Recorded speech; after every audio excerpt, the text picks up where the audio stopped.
few stories on the music front today, folks. Don't you have heard? There's a guy in America there, in Vegas, early hours of the morning, half 2 in the morning, been shot a number of times. A guy called Jake E. Lee.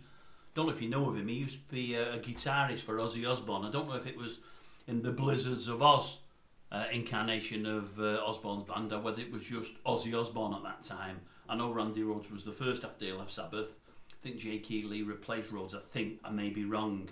I've probably seen him before with Jake E. Lee, but I'm not certain. My memory's crap with all things. I know I've seen him with Rhoads. I don't know who else I've seen them with. I've heard of him as a guitarist. Can't say I really know him, but shot a number of times about half 2 in the morning in Vegas. They're just walking his dog.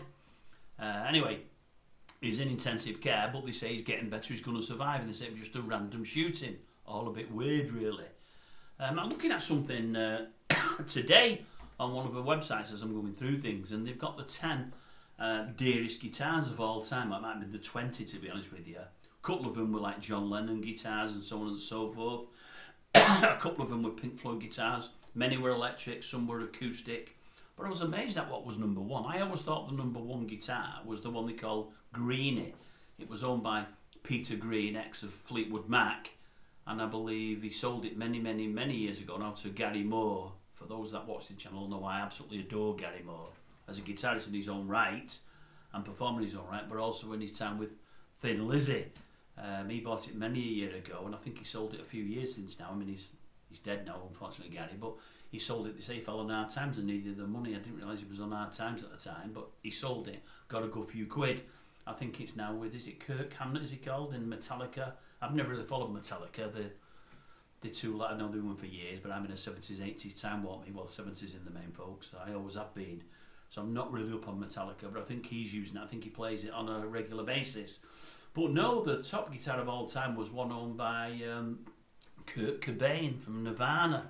I think he had 3 in the top 10 or top 20, I think, Kurt. And I think this one is an acoustic or semi-acoustic guitar. And it's gone for absolutely millions and millions and millions of quid. I think it's over about $4.5 million. Might be $6 million, about £4.5 million, I think it is. Unbelievably expensive. So yeah, that was that. What else did I know? There was another couple of things there. Well, I've heard John... is it May? I think it's May. Yeah, of course it's Brian May. Yeah, Brian May and Roger Taylor. I was saying John Taylor. That's what I threw myself. He's from Duran Duran, isn't he? Roger Taylor and Brian May are talking about putting some new music out with Queen, with Adam Lambert. They've never done any new music in the past. Everything they've done has been reworkings of the original Queen stuff, Freddie Mercury stuff. They're talking of some new music. And probably, well, there's another 2 shows. There's a bit of an heartwarming one. Graham Nash, was he of the Hollies? I think he was of the Hollies. He's just donated £10,000 to a fighting fund to keep the Salford Boys' Home still open.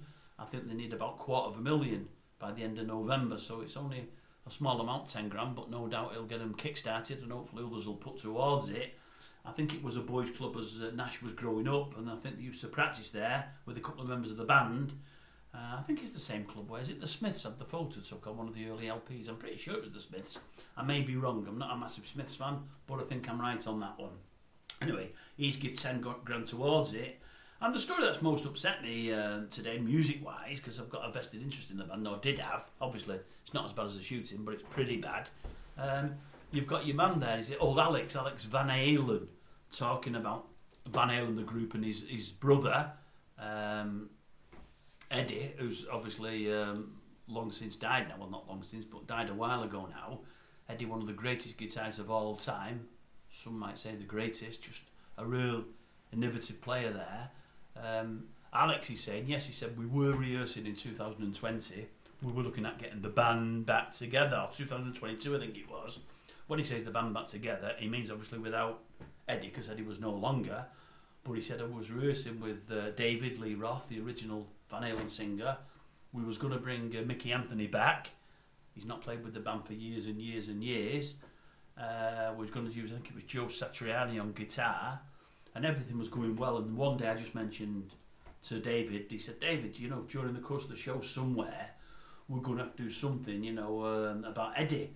You know, put some kind of pictures up, maybe some moving pictures, play a song where Eddie's part of the song, whatever. A bit like Queen do, he said. They do something for 5 or 10 minutes every show with Freddie Mercury there whilst your man's singing. He said, we need to do something. He said, and Lee Roth went absolutely berserk. No, no, no, no, no.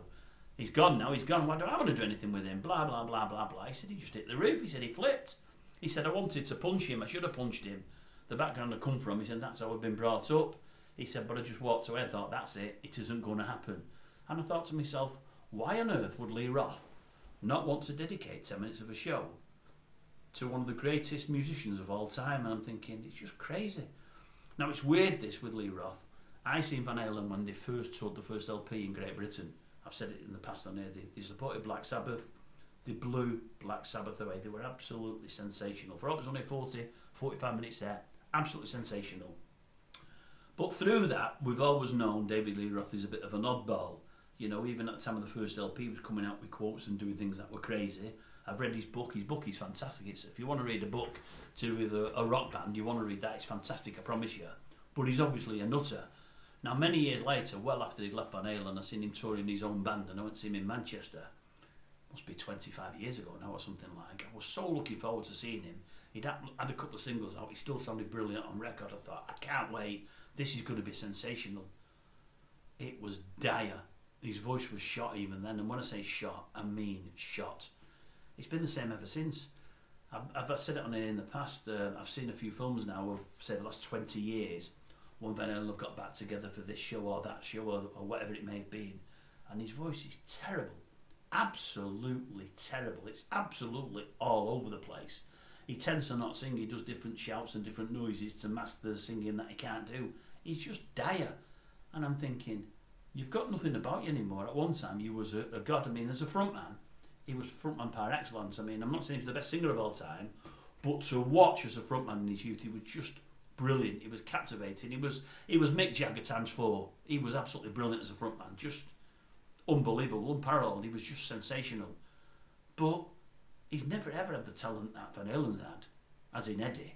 I can't understand for the life of me, even though they might have had some fallouts along the way, why he couldn't have given a 5 or 10 minute spot to old band Eddie, you know. Can't understand it at all.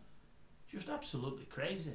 Just shows sometimes how people get ahead of themselves and have ideas above the station, doesn't it? It's just really, really sad. Really, really sad. Is there anything else on the musical front? Taylor, we've done that. We've done Greenie. We did Nash, didn't we? No, that's it, folks. I think nothing else. Oh, I did hear also today. Did you hear that about, I know it's a totally different genre, about Taylor Swift? They're now saying a mother was behind the police cavalcade going, is it that the right word? Going to Wembley when she played the last show there. A mother was the one forcing government and police to give her the accompaniment in after the threats in Austria and whatever else. And it's saying her mother's been behind her whole career. It's saying she named her Taylor because it could be classed as male or female name. She didn't want a little girl's name to get in the way of anything. She bought websites, domain names and everything when the kiddie was really young. Anything with Taylor or Taylor Swift or whatever else, she bought them all so nobody else could ever use, get her image rights and use anything. He said her mother shaped her career from her being a little kid. They moved from wherever they lived to, was it Nashville? I think it was, so the heart of country music, that was down to her mother. Said her mother's been behind everything she's ever done, and I thought, bloody hell, you don't get many mothers with kiddies of that age shaping a career, naming a name that's going to suit her and then buying domain names and so on and so forth. But that's what they're saying happened, and it was news to me, I must admit. Some would say a pushy mother, some would say a clever one. Taylor's not done bad for herself, has she? Not bad at all, I'll tell you that now.